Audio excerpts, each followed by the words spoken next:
Mr. President, thank you very much for joining us on BBC News for this interview. Would you like to see the dollar replaced as the world's reserve currency? The Chinese are talking about this, you're talking about this. Do you think this is a practical proposal? You know, I've just discussed this issue with Gordon Brown and other partners. Of course, we are realistic, and I hope that my position is realistic, as well as that of our Chinese colleagues. But it's quite obvious that the existing currency system has not coped with the existing challenges. We were lucky to have this set of currencies, dollar, euro and a pound, but in the future this system should be based on a multi-currency basket. It should include other regional reserve currencies. If we manage to agree on that, in the future we could talk about creating a kind of super currency. Do you see this financial crisis as a moment when the balance of power in the world is shifting a little bit, frankly, from the West to the East? I think that the question is not where this movement originates and where it goes. The question is that we should provide a right response. Of course, the existing architecture of the world economy is not quite in tune with the present situation. We see how fast the so-called dynamic economies grow, how fast the growth of the emerging markets is, like the BRIK markets, Brazil, Russia, India, China, how fast the Far East is developing. All that should be taken into consideration. But the crisis is not a reason to say that's it, the new configuration and the new political landscape have been fixed. Now we are living in a different world. This crisis should be used to find a solution.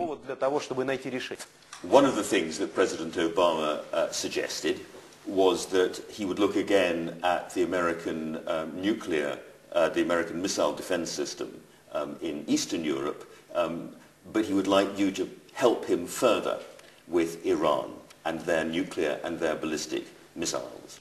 As regards the ABM, as regards the deployment of the notorious capabilities in Europe, our position has always been clear.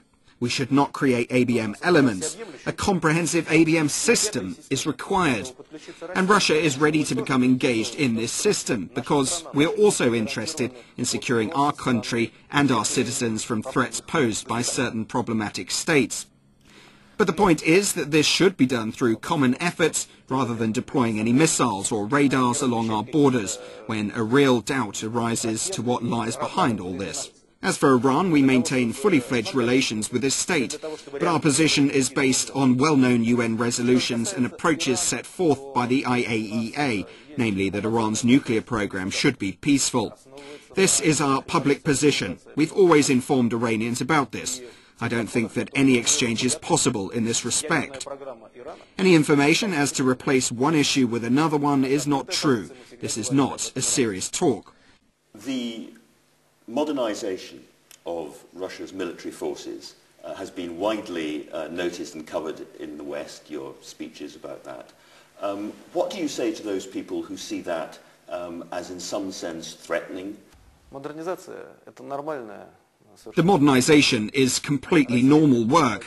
Russia, as a big state, as a responsible participant in the international club, as a permanent member of the Security Council, has a number of serious obligations. Russia is a major nuclear power and we bear responsibility under the main conventions, including those in the field of strategic nuclear arms limitations. We should have an efficient defense system, but it cannot be on the level of the 1970s or the 80s. We should have a defense system of the 21st century. And this is my main duty as the Commander-in-Chief. These actions are not directed against anyone. These are defense actions, and any state is doing that. You can say this to everybody interested in this matter. Can I ask you about Afghanistan?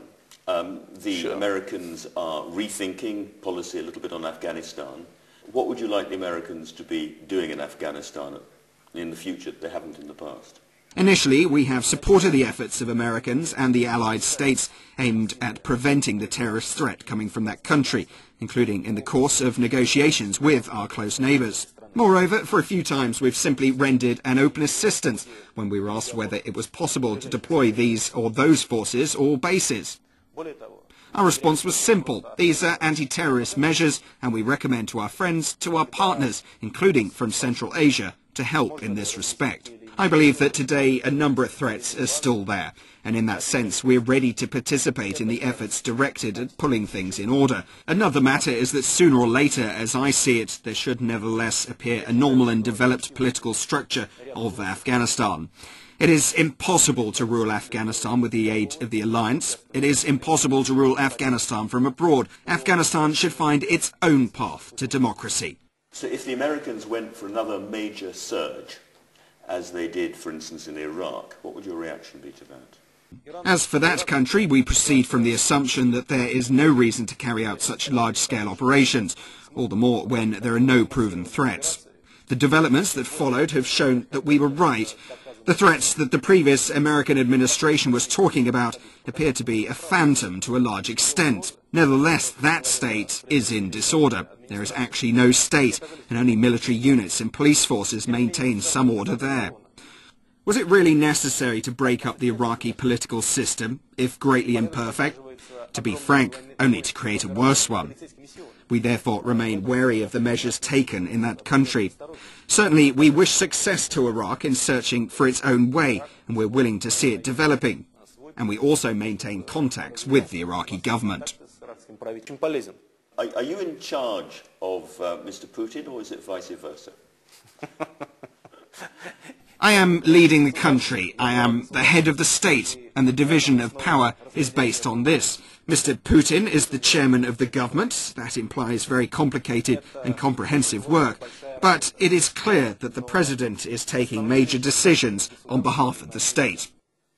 It was said at the time that President Sarkozy was here that Mr. Putin had said of himself, it's like an American film.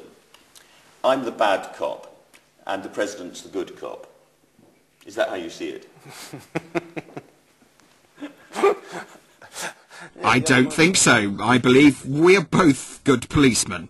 You're good cops, both of you? Good cops, yeah. Okay. Could you imagine yourself standing again as president? I would rather finish this term and realise what is going on. Such plans on the next term could be made only by a person who believes his rule to be a success.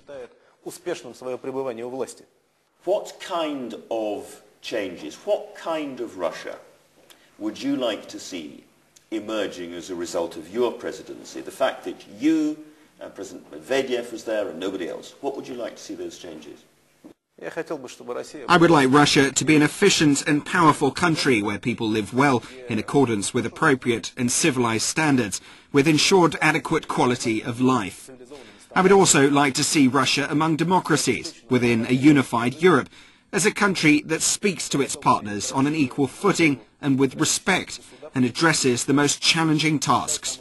I would like Russia to be well educated, with preserved, deeply rooted traditions of the Russian culture. Here are comprehensive global goals, but I believe that they can be achieved. President